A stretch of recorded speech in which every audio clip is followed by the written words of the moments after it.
Now that you're finished with the quick start guide, we can talk about my math lab.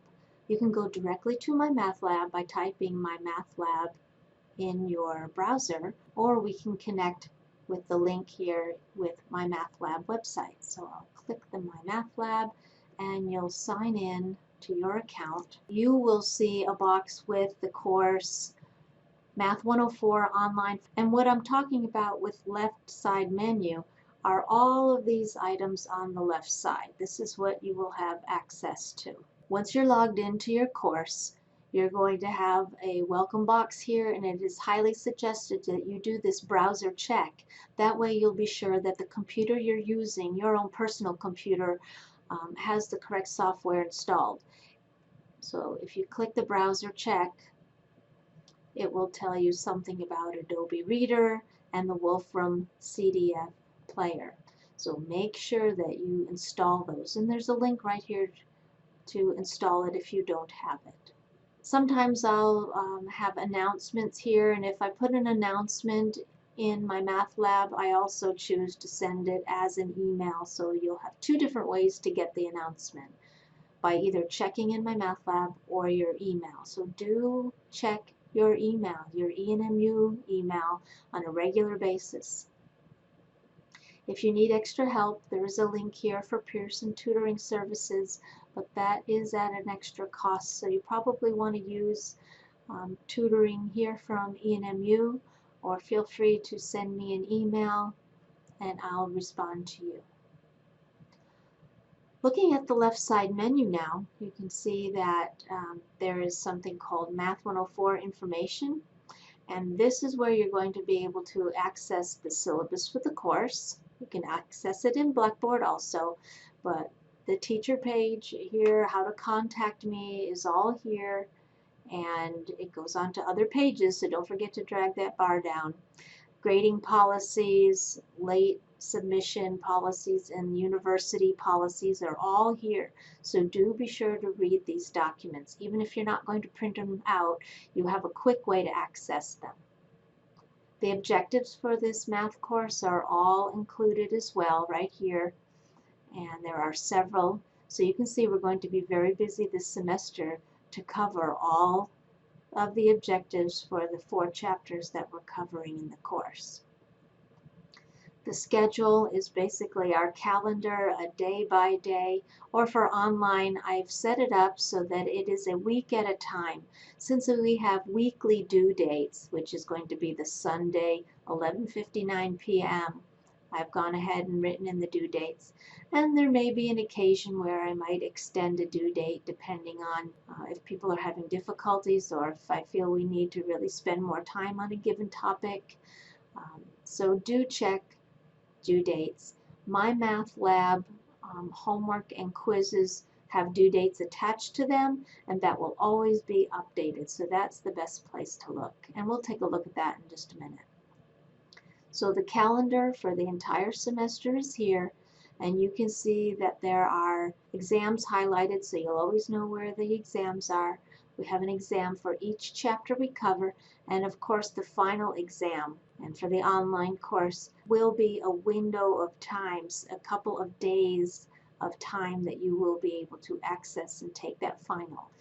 Each exam is offered one time only. There's one submission only. So there are no retakes on the exams. We can go back to the main menu, and here are where we can find the guides, worksheets, and reviews for the course. So for the first chapter, there is a review. Print this out. Work it out on scratch paper. There is a key provided at the very end of this, so don't peek ahead. Try to work out the review on your honor, and then check your answers. That's the best way to simulate the testing environment. So work the review and then grade yourself. Whatever you miss, that's what you should concentrate your studies on. So every chapter has a review. Every chapter has a review that is worked out, including the final exam. We have a review for the final, and and then the review key is provided. Guides for the class. There are 4 chapters that we are covering, so the guides for every chapter are included here, and you want to make sure that you print these out. These guides are where you will be doing your note taking. You'll be watching the videos, you'll be taking notes on these guides, and using that as your study tool to do well on the exams or to complete any worksheets.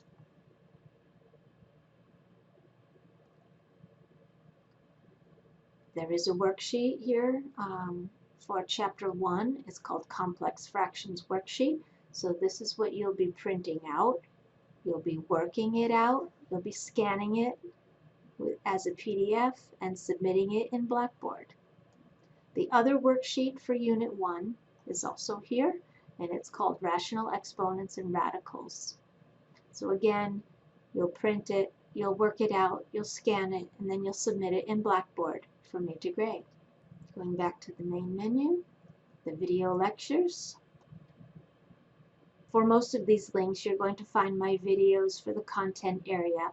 And in a few of the videos, Mrs. Brown and I have collaborated, and she's contributed some videos as well. So don't worry, you might see somebody else in the video. It's okay, we're all sharing our videos for this course. So all you have to do is click on the link, and Mrs. Brown has provided these first several videos on using your calculator, and you can just use the back arrow to get back to the lectures. So if we talk about order of operations,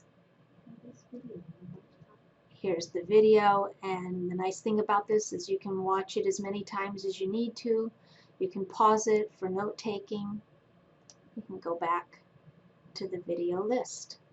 So all 4 chapter videos are provided here to make it easy for you to access. And yes, I know there are many videos included for Unit 4. We've tried to break them down so they're not too lengthy to watch. So the next thing, there are by chapter. Sometimes we have a lot of students asking about a particular type of problem. So if you click on one of these chapters, you'll see some frequently asked questions worked out. So there is an introduction to the left side menu. By clicking on the course tools, you'll find a way to email me. If you're already in my math lab, there's no need to leave my math lab. You can send me an email by clicking on my name, add, and now I am in the recipient box, and you probably want to put a subject and then go down to the text box and send me your message. Also, you can access the ebook for the course. Your access code provides you with this HTML ebook, so you can just click on the link and open up the textbook. Our lecture guides do not follow page by page with these chapters, so you may have to look at a chapter. If you're working on graphs, then it may be in chapter 1 of the ebook, but it's chapter 2 and 3 maybe for our lecture guide, so keep that in mind. And there's just a brief introduction for the left side menu. So get into my math lab, click on things, and see what's there.